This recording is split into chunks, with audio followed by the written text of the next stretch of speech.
शुक्लांबरधरं विष्णुं शशिवर्णं चतुर्भुजं प्रसन्नवदनं ध्यायेत् सर्वविघ्नोपशान्तये। गुरुर्ब्रह्मा गुरुर्विष्णुः गुरुर्देवो महेश्वरः गुरुस्साक्षात् परं ब्रह्म तस्मै श्रीगुरवे नमः। व्यासाय विष्णुरूपाय व्यासरूपाय विष्णवे नमो वै ब्रह्मनिधये वासिष्ठाय नमो नमः। कूजन्तं राम रामीति मधुरं मधुराक्षरम् आरुह्य कविताशाखां वन्दे वाल्मीकिकोकिलं। श्रुतिस्मृतिपुराणानाम् आलयं करुणालयं नमामि भगवत्पादशङ्करं लोकशङ्करम्। वागर्धाविव सम्पृक्तौ वागर्धप्रतिपत्तये जगतः पितरौ वन्दे पार्वतीपरमेश्वरौ। नारायणं नमस्कृत्य नरं चैव नरोत्तमं देवीं सरस्वतीं व्यासं ततो जयमुदीरयेत्। हरिः ओम। పరమేశ్వర స్వరూపమైన సభకి నమస్కారం. శూరసేనుడు అనబడేటటువంటి రాజు యదువంశమునకు చెందినటువంటి వారు మధురా నగరాన్ని రాజధానిగా చేసుకుని పరిపాలిస్తూ ఉండేవాడు. అనేక యుగాలలో మధురా నగరానికి విష్ణు భగవానుడికి ఒక గొప్ప అవినాభావ సంబంధం. ఆయన మధురా నగరాన్ని రాజధానిగా చేసుకుని పరిపాలిస్తున్నటువంటి సమయంలోనే భోజవంశానికి చెందినటువంటి ఉగ్రసేనుడు అనబడేటటువంటి రాజు కూడా ఉన్నాడు. ఆ ఉగ్రసేనుడు అనబడేటటువంటి రాజుకి దేవకుడు అనే ఒక సోదరుడు. వాళ్ళిద్దరి యొక్క పిల్లలే కంసుడు, దేవకీదేవి. దేవకుని యొక్క కూతురు కాబట్టి దేవకి భోజవంశమునకు చెందినటువంటి ఆ ఉగ్రసేనుడి యొక్క కుమారుడు కంసుడు. ఆ కారణం చేత కంసుడు దేవకీదేవి ఇద్దరు అన్నా చెల్లెళ్ళు, అన్నదమ్ముల బిడ్డలు. అలాగే శూరసేనుని యొక్క కుమారుడు వసుదేవుడు. ఆ వసుదేవునికి ఈ దేవకీదేవినిచ్చి వివాహం చేశారు. వివాహం చేసిన తరువాత శూరసేన మహారాజు గారు సహజంగా గొప్ప రాజ్యాన్ని పరిపాలిస్తున్నటువంటి మహానుభావుడు. దానికి తోడు దేవకుడు కూడా బహు ఐశ్వర్య సంపన్నుడైనటువంటి రాజు. కాబట్టి కూతురు వివాహమైన తర్వాత కూతురు కాపరానికి ఎడుతుంటే చాలా గొప్ప సారె, ఎన్నో ఏనుగులు, గుర్రాలు, రథాలు, దాసదాసీ జనాలు, అమూల్యమైన ఆభరణాలు అన్నీ ఇచ్చి పంపించాడు. సారథి ఉండి రథాన్ని తోలడానికి సిద్ధంగా ఉన్నప్పటికీ చెల్లెల మీద ఉన్నటువంటి అపారమైనటువంటి ప్రేమ చేత కంసుడే స్వయంగా దేవకీ వసుదేవులు కొత్తగా వివాహమైనటువంటి దంపతులు కూర్చున్నటువంటి రథాన్ని తోలడానికి సిద్ధపడ్డాడు. ఆయన సారథి స్థానంలో కూర్చొని పగ్గాలు పట్టుకుని గుర్రాలు తోలుతున్నాడు. ఆ బయలుదేరినప్పుడు ఎంతో సంతోషంగా ఉన్నారు. ఇది మనిషి జీవితంలో ఉండేటటువంటి ఒక అద్భుతమైనటువంటి విషయం. ఎంతకాలం విషయములు మనకి అనుకూలంగా ఉన్నాయనుకుంటామో అంతకాలం ప్రేమ ఉంటుంది. తమ తమ నెలవులు తప్పిన తమ మిత్రుడి శత్రులగుదురు. అది ఆ ఆనుకూల్యత భావం లోపిస్తే శత్రుత్వం ఏర్పడుతుంటుంది. ఆయన రథాన్ని తోలుతూ చెల్లెలికి కొత్తగా వివాహమైంది, నవదంపతులు అని ఎంతో ప్రేమతో రథంలో తీసుకుని వెడుతున్నాడు. నిజానికి సారథి ఉన్నాడు, ఆయన తీసుకెళ్ళచ్చు. ప్రేమతోటే మొదలెట్టాడు సారథ్యం. కానీ అశరీరవాణి పలికింది.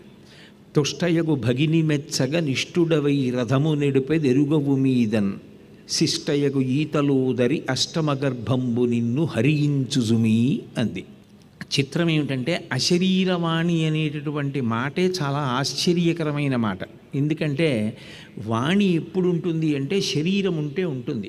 శరీరము లేదనుకోండి, శరీరము లేకుండా మాట్లాడడం అనేటటువంటిది సాధ్యమయ్యే విషయం కాదు. జీవుడు శరీరంలోంచే మాట్లాడతాడు. ఇప్పుడు ఈ శరీరం లోపల ఒక జీవుడు ఉన్నాడు. ఆ జీవుడి యొక్క భావములు శరీరములో ఉన్నటువంటి స్వరపేటిక ద్వారా మాటగా అభివ్యక్తమవుతాయి. శరీరమే లేదనుకోండి, జీవుడు ఎలా మాట్లాడతాడు? మాట్లాడలేడు.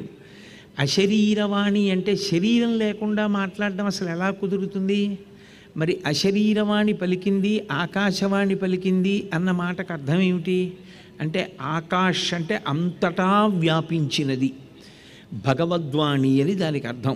భగవంతుని యొక్క వాణికి శరీరముతో సంబంధం లేదు. ఆయన అంతటా నిండి ఉంటాడు. అంతటా నిండి ఉన్నటువంటి పరమాత్మ ఒక శరీరంతో మాత్రమే మాట్లాడగలడు అంటే ఆయన శక్తికి ఒక పరిమితి చూపించినట్టు అవుతుంది. ఆయన మాట ఏది ఉందో అది వేదము ద్వారా వ్యక్తమవుతుంది. ఆయన యొక్క మాటయే వేదము. వేదము చెప్తున్నటువంటి మాట ఏమిటి? అష్టమ గర్భంలో ఈ దేవకీ వసుదేవులకు ఎవరు జన్మిస్తాడో ఆయన వలన కంసుడు మరణిస్తాడు అని. తుష్టయగు భగిని మెచ్చగ నిష్ఠుడవై రథము నడిపెదెరుగవు మీదన్ శిష్టయగు ఈతలోదరి అష్టమ గర్భంబు నిన్ను హరించుజుమి. మాట వేయడంలో కూడా పోతన గారు ఎంత అందంగా తీసుకొచ్చారంటే తలోదరి అన్నారు. తలోదరి అంటే అసలు పైకి కడుపు కనపడదు, లోపలికి ఎక్కడికో అణగారిపోయినట్టుగా ఉంటుంది, కానీ ఆమె 8 బిడ్డల్ని కంటుంది అని. ఈ తలోదరి అయినటువంటి నీ చెల్లెలుందే, ఆమెకి 8వ గర్భంలో పుట్టినటువంటి సంతానం నీ మరణానికి కారణమవుతుంది. అశరీరవాణి ఈ మాట అండం ఎందుకు? అసలు ఆ మాట అనకపోతే ఏ గొడవ లేదుగా, కంసుడు సంతోషంగా దేవకీ వసుదేవుల్ని తీసుకెళ్ళిపోతాడు. అసలు భాగవతంలో ఈ మలుపు లేదు, ఈ ప్రవచనము లేదు, ఈ సభ లేదు, ఈ అల్లరి లేదు. అసలు అండం ఎందుకు అశరీరవాణి అంటే? అశరీరవాణి అన్న మాట దగ్గరే ఆలోచించవలసి ఉంటుంది. అందుకే భాగవతంలో దశమస్కంధం హృదయస్థానం, గుండెకాయ లాంటిది. అది ఉపనిషద్వాక్యం, అది వేదవాక్యం. యోగమునందు సాధనలో అష్టాంగ యోగంలో 8వ దశ సమాధి. సమాధి అంటే ఇంకా అక్కడ బాహ్యమైనటువంటి స్మృతి ఏమీ ఉండదు. అన్నీ లోపలికి వెళ్ళిపోయి కేవలము పరమాత్మగా మాత్రమే ఆనందమును అనుభవిస్తూ ఉంటాడు. ఆ యోగమునందు పరమాత్మతో తాదాత్మ్యమును చెందుతాడు జీవుడు. ఆ స్థితి ఏది ఉందో దాన్ని సమాధి అంటారు. ఆ సమాధి స్థితికి వెళ్ళిపోయిన తరువాత ఇక కోరికలు మనస్సు ఉండవు. కోరిక ఉండకపోవడానికే కంసుడు ఉండడు అని పేరు. కంసుడు అంటే కామము, కోరిక. ఆయన మధురానగరాన్ని పరిపాలించాడు. మధురమైనటువంటి కోరికలతో నిరంతరము తిప్పేటటువంటి వాడెవరో ఆయన కంసుడు. అందుకే కంసుడు మధురలో ఉంటే కృష్ణుడు ఉండడు, కృష్ణుడు మధురకు వస్తే కంసుడు ఉండడు. రాముడు ఉంటే కాముడు ఉండడు, కాముడు ఉంటే రాముడు ఉండడు. అదే అన్వయం కృష్ణుడికి కంసుడికి కూడా. కంసుడు మధురని పరిపాలించినంత కాలం కృష్ణుడు నందవ్రజానికి వెళ్ళిపోతాడు. నందవ్రజం నుంచి కృష్ణుడు మధురానగరానికి వచ్చాడనుకోండి, కంసుడు మరణిస్తాడు. అంటే దాని అర్థం ఏమిటంటే ఆత్మ శాశ్వతము, ఆత్మ సత్యము అని సాధనలో అష్టాంగయోగంలో 8వ దశయందు సమాధి స్థితిని అనుభవించినప్పుడు ఇక కామము ఉండడానికి వీల్లేదు, ఇక మనసు ఉండదు. కాబట్టి కోరికలనేటటువంటివి ఏవి ఉండవు. అందుకే ఆ 8వ దశకి చేరితే కామం ఉండదు అన్నది అంతరార్థం. బాహ్యంలో కథాపరంగా చూస్తే ఆ అశరీరవాణి చెప్పింది, నువ్వు ఎంతో సంతోషంగా నీ చెల్లెలు బావగారు నీ చెల్లెలికి కొత్తగా పెళ్ళయిందని రసారథ్యం చేసి తీసుకెడుతున్నావు, అంతవరకు బాగుంది. కానీ మనసు సారథ్యం చేసి శరీరం అనే రథాన్ని నడుపుతుంటుంది కదా. ఈమెకు 8వ సంతానంగా పుడతాడు. ఆ పుట్టినవాడు కృష్ణుడు. కృష్ అంటే నిరతిశయ ఆనంద స్వరూపం. అది అష్టాంగయోగంలో సమాధి యందు లభిస్తుంది. ఆ 8వ గర్భము ఈమె దాల్చినప్పుడు 8వ శిశుజననమైనప్పుడు నీ మరణమునకు ఆయన హేతు అవుతాడు. ఈ మాట విన్నాడంతే. అప్పటి వరకు ఎంతో సంతోషంగా వెనక్కి తిరిగి చెల్లెలితోటి బావగారితోటి మాట్లాడుతూ విడుతున్నటువంటి వాడు ఒక్కసారి రథంలోంచి కిందకి దూకేసి పగ్గాలు విసిరి పారేశాడు.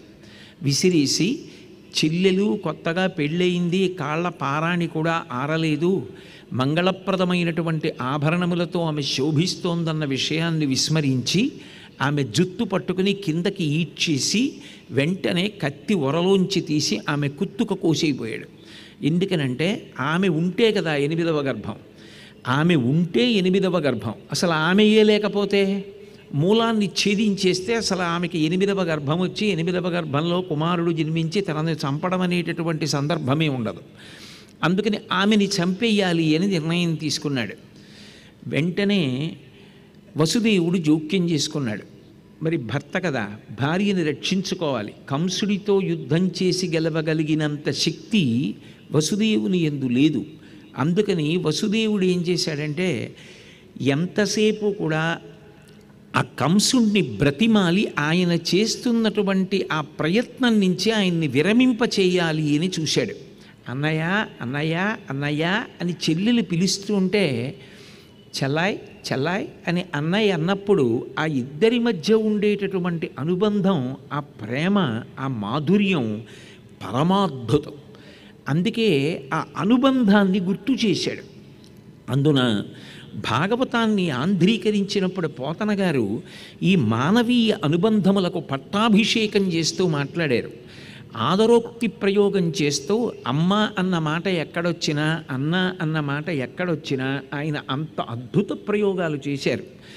అందుకే వసుదేవుడు కంసుడితో మాట్లాడుతూ అన్నాడు, అన్నవు నీవు చెల్లెలికి అక్కట మాడలు చీరలిచ్చుటో మనన చేయుటో మధుర బంజుల భాషలనాధరించుటో చేయక మిన్నుల మ్రోతలి నిజము మేలిని చంపకుమన్న మాని రావన్న సహింపుమన్న తగదన్న వధింపుమన్న వీడెదన్. ఆయనకి అన్నగాడుగా బావగారు, కానీ ఆ అన్న అన్న అన్న అని 1-4 మాటలు అనడంలో నువ్వు ఆమెకు అన్న ఆ మాట వెనక ఉన్నటువంటి సౌహార్ద్రతని అర్థం చేసుకో. చెల్లెలి కష్టం తీర్చినవాడు అన్న కానీ చెల్లెల్ని కష్టపెట్టినవాడు అన్న ఎలా అవుతాడు? అసలు ఆ మాటకి కళంకం అది. నువ్వు అలా ప్రవర్తించకూడదు. కాబట్టి అన్నవు నీవు చెల్లెలికి జ్ఞాపకం చేశాడు, అనుబంధాన్ని గుర్తు చేశాడు. ఆవేశంలో మర్చిపోయావా? అన్నవు నీవు చెల్లెలికి అక్కట మాడలు చీరలిచ్చుటో, ఇంటికి అక్క చెల్లెలు వచ్చింది అంటే ఆమె మనసు గాయపరచకుండా నువ్వు ఏమిచ్చావన్నది చూడదు ఆడపిల్ల. ఒక 100 రూపాయలు నేత చీర పెట్టిన ఆమె తన అత్తవారింటి నుంచి 10,000 రూపాయల చీర కట్టుకుని వచ్చినా మా అన్నయ్య పెట్టాడు, మా నాన్నగారు పెట్టారు అని ఎంతో సంతోషంతో తను కట్టుకున్న చీర విప్పేసి తండ్రి గారు కానీ అన్నగారు కానీ పెట్టిన చీర కట్టుకుని వెళ్ళిపోతుంది. పుట్టింట్లో పెట్టిన చీర కట్టుకుని పుట్టింటి వాళ్ళకి నమస్కారం చేసి వెళ్ళిపోతుంది ఆ పిల్ల. అటువంటి ప్రేమ లోకంలో ఇంకెక్కడా ఉండదు. అన్న పెళ్ళవుతోంది అంటే సందడంతా చెల్లెలదే. ఆ పెళ్ళి కొడుకు వెనక కూర్చుని ఎంత మురిసిపోతుందో. కాబట్టి అన్నవు నీవు చెల్లెలికి అక్కట మాడలు చీరలిచ్చుటో మన్నన చేయుటో. చెల్లెలి మనసు గాయపడకుండా ప్రవర్తిస్తారు. మాట్లాడుకోవడానికి ఒక్క కడుపున పుట్టిన వాళ్ళకి మాటలు ఉండవండి. చిన్నప్పుడు ఆడుకున్న ఆటలు పాటలు, రే అన్నయానికి దోసకాయ పప్పు అంటే ఇష్టం రా, నీకోసం దోసకాయలు తీసుకొచ్చాను రా నిన్న వెళ్ళి అని మాట్లాడుకోవడానికి, నవ్వుకోవడానికి చిన్నప్పుడు మీ మామయ్య ఏం చేస్తుండేవాడో తెలుసా అని తన బిడ్డల్ని పిలిచి చెప్పడానికి కబుర్లే ఉండవా? మన్నన చేయుటో, గౌరవించడం, మంచిగా మాట్లాడటమే గౌరవం. ప్రేమగా 1-2 మాటలు, ఏమ్మా తిన్నావా, ఏమ్మా ఉన్నావా, ఏమిటి ఇవాళ నీ కార్యక్రమం అని అడగడమే చాలు నోరు విప్పి. మాడలు చీరలిచ్చుటో మన్నన చేయుటో మధుర మంజుల భాషలనాదరించుటో, ఇవన్నీ చేయడం మానేసి మిన్నుల మోతలే నిజము మేలని చంపకుమన్నా. ఎక్కడో ఆకాశంలో ఏదో వినపడిందా? అది ఎవరన్నారో, ఏ మబ్బు చాటున్నాడో, నీకు మీ చెల్లెలికి ఏ కలహం పెట్టడానికి అన్నాడో అన్నవాడు కనపట్టలేదా? శరీరం లేకుండా ఎవడో ఏదో అన్నాడా? అది ఎవడన్నాడో తెలియదు కానీ ఆ అన్నది మాత్రం నిజమని నమ్ముతున్నావా? ఇన్నాళ్ళ మీ అనుబంధం మర్చిపోయావా? ఒక రకంగా కాల్చి వాత పెట్టాడు. మిన్నుల మోతలే నిజము మేలని చంపకుమన్న మాని రావన్న వధింపకుమన్న తగదన్న సహింపుమన్న వీడెదన్. అమ్మ అంటే ఆదరోక్తి, అన్న ఆదరోక్తి అంటే ఆ మాటల వెనక అంత అనుబంధం ఉంది, అంత ప్రేమ ఉంది. వాళ్ళు కలుసుకుంటే అలా మాట్లాడుకోవాలి. ఒక తల్లి తండ్రి కడుపున పుట్టినటువంటి అనుబంధం ఇక జీవితంలో ఎక్కడికి వెళ్ళినా రాదు. దేశే దేశే కలత్రాణి దేశే దేశే చ బాంధవాః తంతు దేశం నపశ్యామి యత్ర భ్రాత సహోదర అంటాడు రాముడు రామాయణంలో. కాబట్టి మాని రావన్న వధింపకుమన్న తగదన్న సహింపుమన్న వేడెదన్. నిన్ను వేడుకుంటున్నాను, చంపకాయ, ఆడపిల్ల కొత్తగా పెళ్ళయింది, వచ్చేసేయి. అయినా బావా నీకు తెలియని విషయం కాదు, ఈ సృష్టిలో వచ్చినటువంటి ప్రతి ప్రాణికి జనన తేదీ ఎలా ఉంటుందో మృత్యువుకి కూడా అలాగే ఉంటుంది. యథార్థం చెప్పాలంటే ఎవరెవరు ఏ శరీరంతో వచ్చాడో ఆ శరీరం విడిచిపెట్టేయడానికి ప్రక్రియ కూడా జరిగిపోతూ ఉంటుంది. ఎక్కడో ఆకాశంలోంచి ఏదో మాట వినపడింది అని చెప్పి నువ్వు నీ చెల్లెల్ని చంపేస్తే లోకం నిన్నేమంటుంది? ఇంతకన్నా దుర్మార్గుడు లోకంలో ఇంకొకడు ఉండడు, ఇంతకన్నా అధర్మాత్ముడు ఇంకొకడు ఉండడు అంటుంది. పైగా ఎప్పటి గర్భం? 8వ గర్భం. 8 ఏళ్ళు నువ్వు సుఖంగా బతుకుతావు. దీనికి ఇప్పుడు చెల్లెల్ని చంపేయడం ఏమిటి? ఎంత అప్రతిష్ట మూట కట్టుకుంటావు. పైగా కొత్తగా పెళ్ళైన పెళ్లి కూతుర్ని చంపేశావంటారు. ఎవరు చేసిన కర్మలని బట్టి వారికి మృత్యు వస్తుంది తప్ప ఆ కర్మలు చెయ్యనకుండా మృత్యువు రమ్మంటే రాదు. కాబట్టి నువ్వెందుకు దుష్కర్మ చేసి మృత్యువుని తప్పుకోవాలనుకుంటావు? నిజంగా భగవంతుడు నీకు ఈమెని చంపేసినంత మాత్రం చేత ఇక మృత్యువు లేకుండా చేసేస్తాడా? అది సాధ్యమా? ఆలోచించు. కాబట్టి ఎందుకు నిష్కారణంగా ఇటువంటి పని చేస్తావు? నా మాట నమ్ము. కర్మలు కదా కీడు చేసినా, కర్మలు కదా ఫలితాలు ఇచ్చినా, అయినప్పుడు దుష్కర్మ చేసి నువ్వు శాశ్వతంగా ఉండగలదని ఎలా అనుకుంటున్నావు? అది తర్కానికి అందదు కదా. అందుకని వదిలిపెట్టేసేయి నీ ప్రయత్నాన్ని అన్నాడు. ఆయన వదిలిపెట్టడానికి ఇష్టపడలేదు. రాక్షసత్వం అన్న మాటకు అర్థం అదే. నేను సుఖపడితే చాలు, ఇతరులు దుఃఖపడినా నాకు అనవసరం. వాడు సుఖపడ్డాడా దుఃఖపడ్డాడా నాకు అనవసరం, నేను సుఖపడ్డానా లేదా అని. దాన్నే రాక్షసత్వం అంటారు. నేను సుఖపడ్డం కాదు, నేను సుఖపడ్డంలో వాళ్ళ యొక్క ఘోరమైన ఏడుపు ఉంటుంది, దాని జోలికొద్దు అంటే వాడు మనిషి కాదు. వాళ్ళు ఏమైనా అయిపోని నేను సుఖపడ్డానా లేదా, అదే రాక్షసత్వం. అది పరమ ప్రమాదకరం. దాన్ని గిల్లేసి తుంచేయాలి చిన్నతనం నుంచి. ఆ భావనలు పెరుగుతున్నాయంటే కాలి బొటనవేల కింద పెట్టి ఆ భావనలు నలిపేయకపోతే ఎక్కడి నుంచో రారు రాక్షసులు, మనుష్యుల మనసులోంచి విజృంభిస్తారు. కాబట్టి ఇన్ని చెప్పినా విడిచిపెట్టకుండా చెల్లెల్ని చంపడానికే ప్రయత్నించాడు. అప్పుడు వసుదేవుడు అన్నాడు, మనసులో అనుకున్నాడు, ఆపన్నురాలైన అంగన రక్షించి సుతులనిచ్చెదననుట శుభము నేడు, మీదెవ్వడెరువును మెలత ప్రాణములతో నిలిచిన మరునాడ మెరరాదే, సుతులు పుట్టిననేమి సుతులకు మృత్యువు వాలాయమై వెంట వచ్చనేని, బ్రహ్మవలన వీడు పాటేమి పొందక ఉండునే సదుపాయమొకటి లేదే, పొంత మాకుల కాల్చకపోయి వహ్ని ఎగసి దవ్వులవాని దహించు భంగి, కర్మవశమున భవమృతి కారణములు తెలిసి వెరగొంద ఇక నేల తొట్టుపడగా. అది ఆయనకి రామచంద్రమూర్తి యొక్క అనుగ్రహం. అందుకని ఆపన్నురాలైన అంగన రక్షించి సుతులనిచ్చెదననుట శుభము నేడు.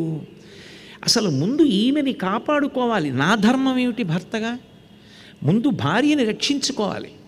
ఈమెని రక్షించుకుంటే తర్వాత కొడుకులు పుట్టడం, ఆ తర్వాత 8వ కొడుకు, ఆ 8వ కొడుకు వీడిని చంపుతాడా, వీడేమైనా ఈలోగా చేస్తాడా అన్నది బ్రహ్మగారు నిర్ణయించాలి. కాబట్టి ఎందుకంత హడావిడి, ఎందుకు దాని గురించి నేను ఇప్పుడు ఇంత కంగారు పడవలసిన అవసరం ఏముంది? కాబట్టి ఆపన్నురాలైన అంగన రక్షించి సుతులనిచ్చెదననుటే శుభము నేడు. ఈమెని రక్షించుకోవడానికి నేను ఓ మాట చెప్తాను. ఈమె 8వ గర్భంలో పుట్టేవాడు కదా, నిన్ను చంపేస్తాడనుకుంటున్నావు. నేను పుట్టిన కొడుకుని పుట్టినట్టుగా నీకు ఇచ్చేస్తాను, నువ్వు చంపేసేయి. ఇంకా నీకు చావు ఎక్కడుంది? ఈమెను ఎందుకు చంపడం? ఈమెని చంపేస్తే మృత్యువు నీకు తెలియకుండా వస్తుంది. ఇప్పుడు తెలిసింది ఈమె వలన మృత్యు వస్తోందని. తప్పించుకునే అవకాశం ఏమిటి? ఒక్కరిని పొత్తిళ్లల్లో ఉన్న వాళ్ళని పొత్తిళ్లల్లో పుట్టగానే మావి కప్పి ఉన్న బిడ్డని నీకు ఇచ్చేస్తాను, చంపేసేయి, నీ మృత్యువు పోతుంది. ఇప్పుడు ఈమెని చంపేశామనుకో, పుట్టినవాడు గిట్టాలి కాబట్టి బ్రహ్మగారు ఏం చేస్తాడు? గుట్టుగా ఇస్తాడు మృత్యువు. అప్పుడు నువ్వు ఎలా తప్పుకుంటావు? నీకు నేను తేలిక మార్గం చెప్తున్నాను, నా మీద నాకు నమ్మకం ఉంది కదా, నేను ఇచ్చేస్తాను బిడ్డల్ని, వాళ్ళని చంపేసి అని నేను అంటాను. ఒకవేళ పుట్టిన పిల్లలు చచ్చిపోవాలని రాసి పెట్టుంటే నేను ఆపగలనా? కానీ కర్తవ్యం ఏమిటి? భర్తకి ముందు భార్యని కాపాడుకోవాలి. ముందు నేను ఈమెని రక్షించడానికి ఇంతకన్నా నాకు మార్గం లేదా ఆ మాట ఇవ్వడం కన్నా. సుతులు పుట్టిననేమి సుతులకు మృత్యువు వాలాయమై వెంట వచ్చనేమి, బ్రహ్మ వలన వీడు పాటేమి పొందక ఉండునే సదుపాయమొకటి లేదే. 8వ గర్భం అంటే ఇంకా 8 ఏళ్ళు సమయం ఉంది. ఈ లోపల బ్రహ్మగారు ఏం చేస్తాడో, వీడి పాపాలప్పటికి 7 పిల్లల్ని చంపుతాడు. ఏం జరిగితే అది జరుగుతుంది. కర్మవశమున భవ మృతి కారణములు తెలిసి వెరగొంద ఇక నేల తొట్టుపడగా. ఇది తెలిసి నేను ఎందుకు బెంగ పెట్టుకోవడం, కాబట్టి ఆ మాట అంటాను, మాట ఇస్తాను. గబ్బ లోపల ఆలోచించుకున్నాడు. కత్తి ఎత్తి చెల్లెల్ని చంపడానికి సిద్ధపడుతున్నటువంటి కంసుడి నుంచి తన భార్య అయిన దేవకీదేవిని రక్షించుకోవడానికి తీవ్రమైనటువంటి ఆలోచన చేసినటువంటి వసుదేవుడు ఏదో కృతకంగా మాట ఇవ్వడం కాదు, ఒకవేళ నిజంగా పుట్టిన పిల్లల్ని పుట్టినట్టు చంపడానికి ఇచ్చేయవలసి వస్తే ఇచ్చేయడానికి ఆయన వెనకాడడు. మాట ఇస్తే వెనక్కి తిరగడిక, అది వసుదేవుడి యొక్క లక్షణం. కాబట్టి ఆయన కంసుడితో ఒక మాట అన్నాడు.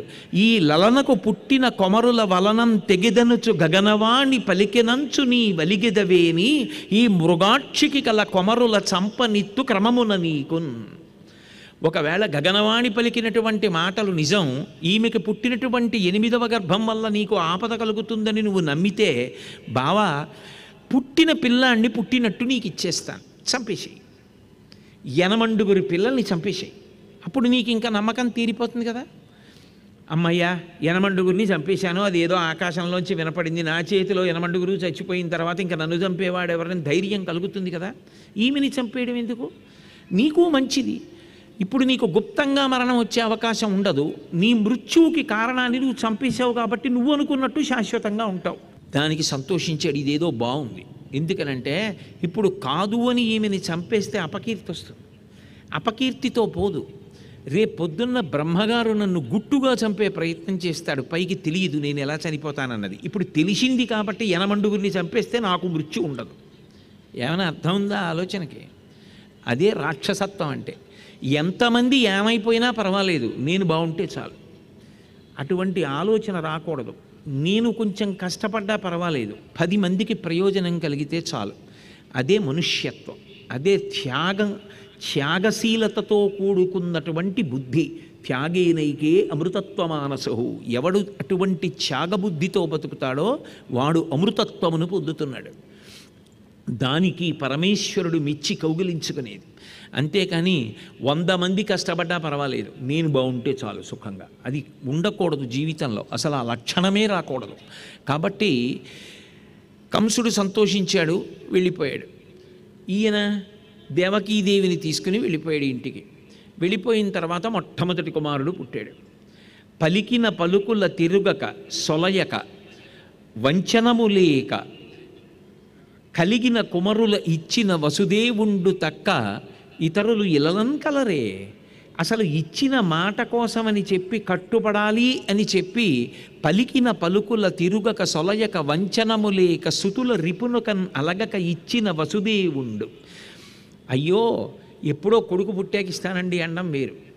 కొడుకు పుట్టిన తర్వాత పసికందుని ఆమె ఇచ్చేయాలి అంటే ఎంత ఏడుస్తుంది. అందులో దేనికి? చంపేయడానికి. పట్టుకెళ్ళి ఇచ్చేస్తుంటే అది నిజమా తెలీదు, అబద్ధమా తెలీదు. ఎప్పుడు 8వ గర్భం అంటే 1వ గర్భం నుంచి చంపడానికి ఇచ్చేయాలంటే మాట మాత్రం తిరగను, ఆ మాట ఇచ్చాను, తప్పడానికి కాదు, మోసం చేయడానికి కాదు అని పట్టుకెళ్ళి ఇచ్చేసినటువంటి వాడు వసుదేవుడు. అటువంటి వాడు ఇలనం కలరే. అటువంటి వాళ్ళు ఎవరైనా ఉంటారా లోకంలో?